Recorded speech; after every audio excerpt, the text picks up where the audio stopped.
Washington, Bernie Sanders had a camera crew and a bone to pick. It was 1988 and Sanders was running for Congress, but he felt the local press was giving his campaign short shrift. So when CBS 60 Minutes came to Vermont to profile him, he decided to turn the tables on the local Associated Press staffers by marching the TV crew into their bureau to grill them for not covering his recent press conference. "It was delicious," Sanders later wrote in his memoir, Outsider in the House. "I had a lot of fun that afternoon. Of course, I paid for it later." You never beat the media. Every politician complains about the press, especially when things aren't going his or her way. But few, the current president aside, have made media criticism as central to their message as Sanders, who has long viewed the mainstream media as a bulwark of the political and economic system he has spent his life trying to tear down. "In my 25 years running the Vermont Bureau, I can't think of a candidate or governor who did not complain at one time or another about our political coverage," longtime former Vermont AP Bureau Chief Chris Graff wrote in his memoir in 2006. Sanders' criticism, however, was in a whole different league. August 14, 201,904-41. That long simmering tension came to a boil last week when Sanders' campaign complained about coverage of his polls and when Sanders suggested, in what Washington Post editor Marty Barton dubbed a conspiracy theory, that the paper's billionaire owner, Amazon's Jeff Bezos, influences its coverage.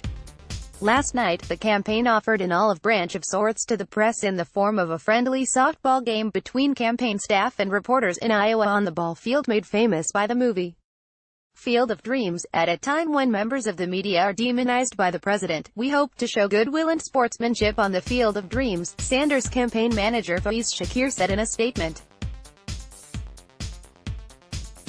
But it may do little to cool decades of enmity. From Sanders' earliest days in politics, the populist outsider has consistently leveled a structural critique of the news media that he views as being as much a part of the corrupt establishment as corporations and their lobbyists.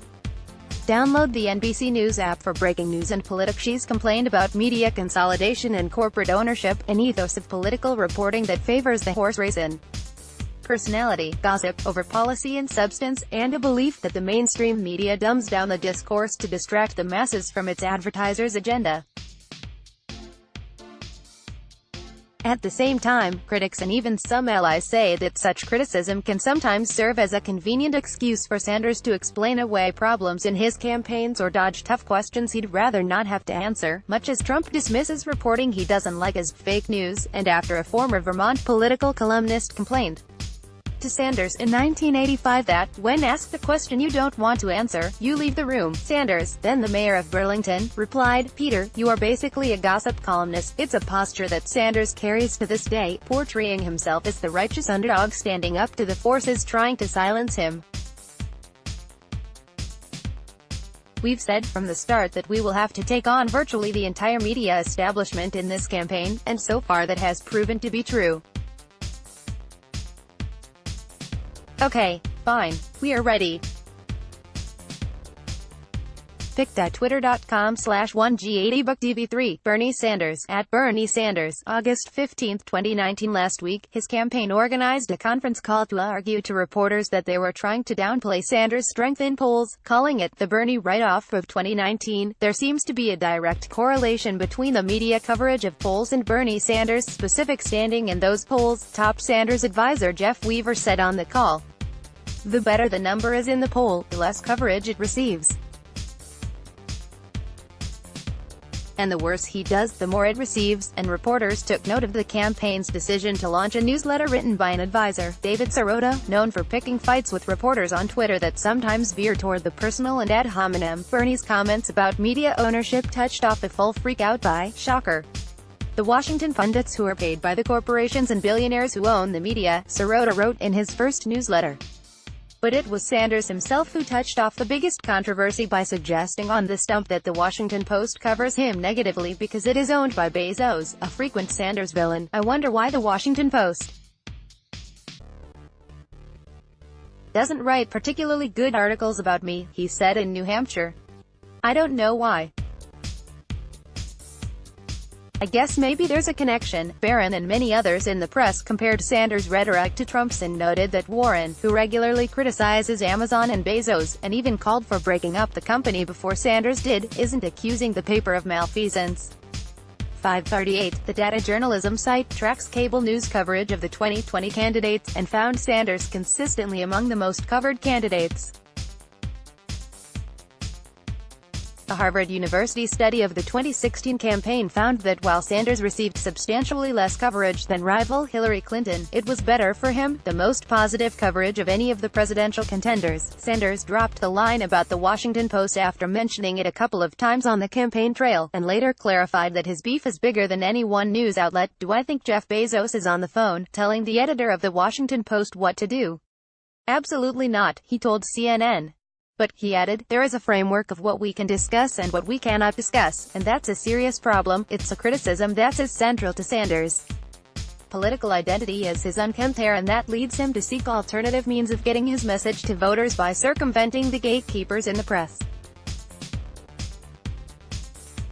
He started in the 1970s by writing essays, including one in which he said corporate America uses TV to intentionally brainwash people into submission and helplessness, then got into making documentaries and, as mayor, produced his own cable access show, even as he sometimes snubbed the press.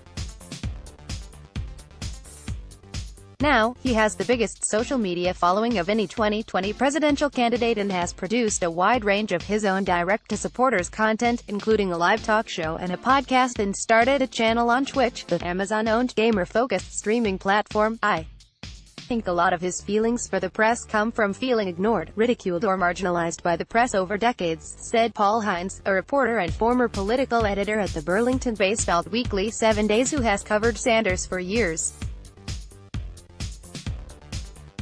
Hines said Sanders has valid points about media consolidation and sometimes short-sighted editorial decisions that he said many reporters and press advocates share.